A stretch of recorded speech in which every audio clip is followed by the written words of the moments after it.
नमस्कार, सी न्यूज़ भारत में आप सभी का स्वागत है। खबर आगरा से, जहां बदलती जीवन शैली व शादी की उम्र बढ़ना और प्रेगनेंसी के लिए समय रहते निर्णय नहीं ले पाने के कारण मातृत्व सुख प्राप्त करने में दंपतियों को परेशानियों का सामना करना पड़ रहा है। वहीं आईवीएफ आधुनिक प्रणाली दंपतियों को संतान सुख प्राप्त करने में अहम भूमिका निभा रहा है। स्पर्श मल्होत्रा और ब्लॉसम हॉस्पिटल के डायरेक्टर, वरिष्ठ स्त्री रोग विशेषज्ञ और आईवीएफ विशेषज्ञ डॉक्टर सुनीता मल्होत्रा ने जिला संवाददाता अनुज उपाध्याय से खास बातचीत के दौरान आईवीएफ प्रणाली की आधुनिक तकनीकी से अवगत कराया।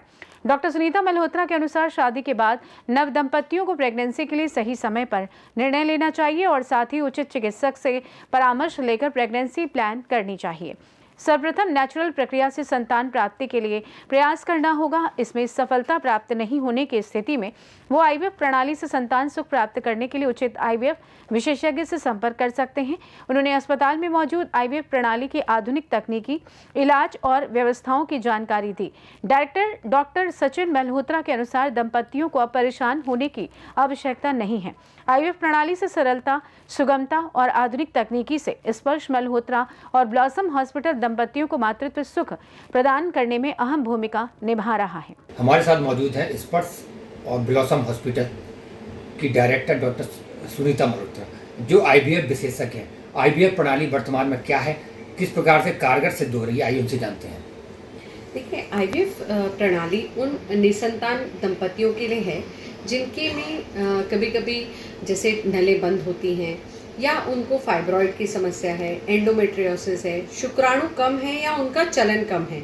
ऐसे केसेस में आईवीएफ एक बहुत ही अच्छी प्रणाली है जिसके द्वारा निसंतान दंपतियों को संतान सुख की प्राप्ति हो रही है। अगर आईवीएफ प्रणाली की बात करें तो किस प्रकार से आईवीएफ काम करता है? देखिए, आईवीएफ एक सिंपल प्रोसीजर नहीं है, हम इसको एक कॉम्प्लेक्स प्रोसीजर की तरह लेते हैं। इसके बहुत सारे स्टेप्स होते हैं। सबसे पहले तो हमको ये देखना होता है कि हमारा पेशेंट को क्या ज़रूरत है, किस तरीके के इंजेक्शन्स की ज़रूरत है, उसको किस तरीके की टाइप के आईवीएफ की ज़रूरत है, मतलब कि सिर्फ प्लेन आईवीएफ से काम चलेगा या फिर हमारे को इक्सी प्रणाली की ज़रूरत पड़ सकती है। कुछ पेशेंट्स जिनके के अंदर जेनेटिक प्रॉब्लम होती है, उन केसेस में हम पीजीटी यानी प्री इम्प्लांटेशन जेनेटिक डायग्नोसिस के भी मदद लेते हैं। इनफर्टिलिटी आज वर्तमान में क्यों अधिक महिला पुरुषों के लिए कारगर हो रही है? वो इसलिए क्योंकि आजकल का हमारा लाइफस्टाइल बहुत डिफरेंट है। जैसे कि आजकल आप ये देख सकते हैं कि पीसीओ के केसेस बहुत ज़्यादा बढ़ रहे हैं, मतलब पॉलीसिस्टिक ओवरीज। ऐसा इसलिए भी है क्योंकि हम लोग बाहर का खाना ज़्यादा खाते हैं। जो हमारे फास्ट फूड्स होते हैं वो ज़्यादा खाने से हमारे हार्मोन्स में प्रॉब्लम्स आ सकती हैं। प्लस आजकल की जो हमारी रोज़मर्रा की ज़िंदगी है उसमें खेल कूद, व्यायाम, ये बहुत ही कम इन्वॉल्वमेंट है। तो मेरा मानना यही है कि आजकल हम जो अपनी लाइफस्टाइल है उसको सुधारें, जैसे कि लेट सोना और स्मोकिंग, अल्कोहल, ये सब चीज़ों को अवॉइड करना होगा। और हम ये चाहेंगे कि ठीक है, हमारा पढ़ाई बहुत इम्पॉर्टेंट है, लेकिन अगर हम शादी के बारे में सोचते हैं या प्रेगनेंसी के बारे में सोचते हैं तो हमें शादी के बाद टाइमली अपना एज, आई वुड सजेस्ट कि हाँ, हम लोग अगर 30 से पहले प्रेगनेंसी के लिए सोच पाएँ तो ज़्यादा बेहतर होगा। अगर आईवीएफ प्रणाली की बात कर रहे हैं तो किस प्रकार से कैसे कैसे स्टेज होते हैं, क्या कुछ है? देखिए, इसमें स्टेप वाइज होता है। सबसे पहले हमें महिला के एग्स को एक संतुलन तरीके से, नियंत्रण तरीके से उनको स्टिमुलेट करना होता है, जिसके लिए हमें कुछ इंजेक्शंस का सहारा लेना पड़ता है और वो इंजेक्शंस हम हॉस्पिटल में लगवा सकते हैं। जब उन इंजेक्शंस की सहायता से अंडों का आकार बड़ा हो जाता है या जितना कि हमें चाहिए, यानी कि 18 से 20 mm के आसपास हो जाते हैं फॉलिकल्स, तब उन्हें हम बेहोशी के अंतर, मतलब कि हम उसको oocyte पिकअप कहते हैं उस प्रणाली को। उसके बाद हम एग्स को पिक करने के बाद पेट्री डिश में रखते हैं और उसी समय हम अपना मेल का स्पर्म ले सकते हैं और उसके बाद हम उसको आईवीएफ डिश में रखते हैं। जब ये डिश में हम रखते हैं और इनको फिर हम इंट्यूबेट करते हैं, फिर उसके बाद जब फर्टिलाइजेशन होने के बाद एम्ब्रियोज बनते हैं। उन एम्ब्रियोज को बनने के बाद, यानी यूजुअली हम पहले देखते हैं कि डे 3 के एम्ब्रियोज कैसे बनते हैं और डे 5 तक ले जाने की कोशिश करते हैं, जिनको हम ब्लास्ट बोलते हैं।